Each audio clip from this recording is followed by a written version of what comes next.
कर गारल कलसा के कर भरल पानी है के कर गारल कलसा के कर भरल पानी एक कर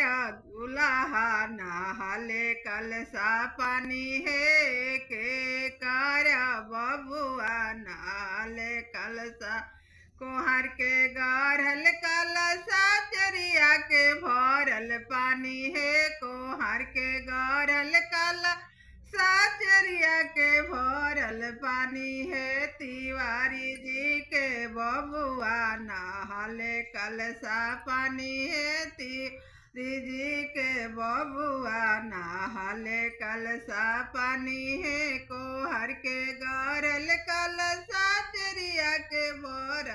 पानी है कोहर के गारल कलसा चरिया के भरल